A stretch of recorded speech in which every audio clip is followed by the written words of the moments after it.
Miss Nelson is Back by Harry Allard and James Marshall.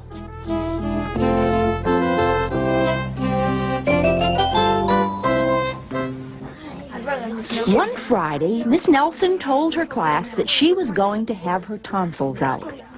"I'll be away next week," she said, "and I expect you to behave." "Yes, Miss Nelson," said the kids in 207. But at recess, it was another story. "Wow," said the kids, "while Miss Nelson is away, we can really act up." "Not so fast," said the big kid from 309. "Haven't you ever heard of Viola Swamp?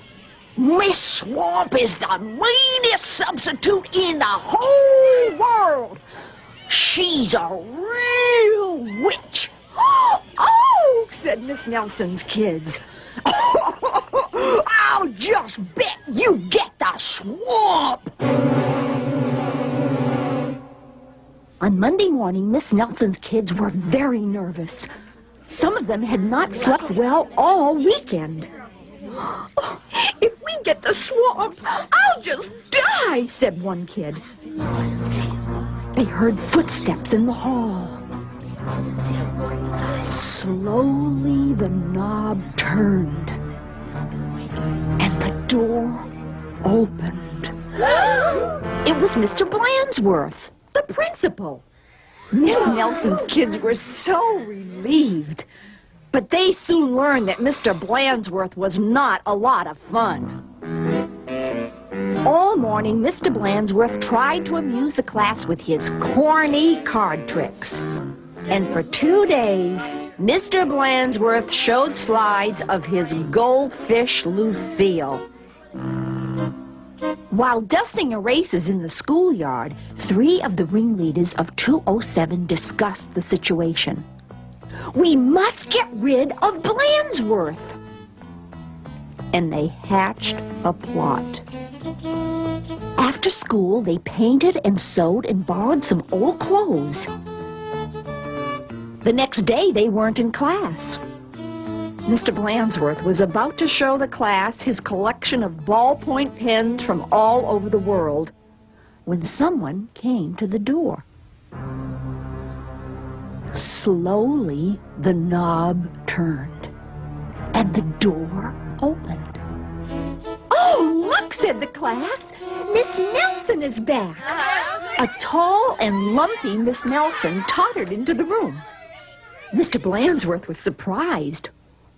"Are you sure you're well enough?" said Mr. Blandsworth. "She's sure," said the kids. "Well, in that case, I'll be getting back to the office." And he left the room. "Hot dog!" cried the class. "We got rid of Blandsworth. Now we can do just as we please."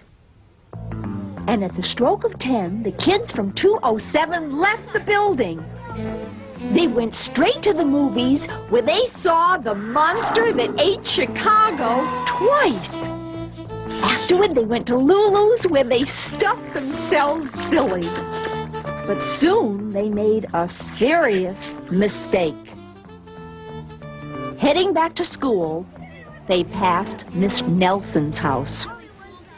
Miss Nelson couldn't believe her eyes. "Those are my kids," she said in a scratchy voice. "What are they doing out of school? And who is that with them?"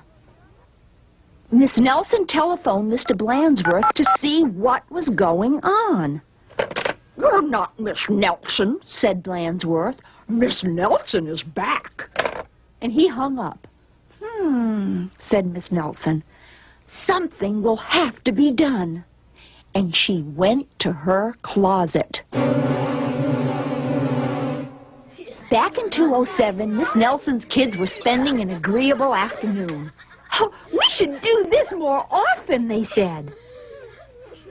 They did not notice the figure out in the hall. Slowly, the knob turned, and the door opened. "My name is Viola Swamp," said the lady in a scratchy voice. Yipes! Cried the kids. The swamp! That's right, said Miss Swamp. And I'm here to whip this class into shape. Get back to those desks on the double. The class did as it was told.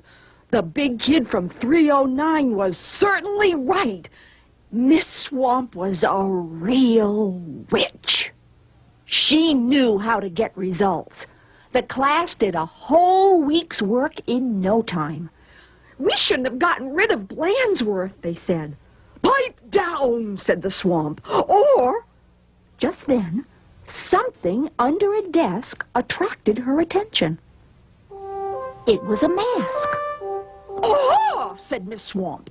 So that's your little game. And she tried on the mask just as Mr. Blandsworth stepped into the room. Miss Nelson, said Blandsworth, I'm of the opinion that someone has been impersonating you. Uh-oh, whispered the kids. You don't say, said Miss Swamp.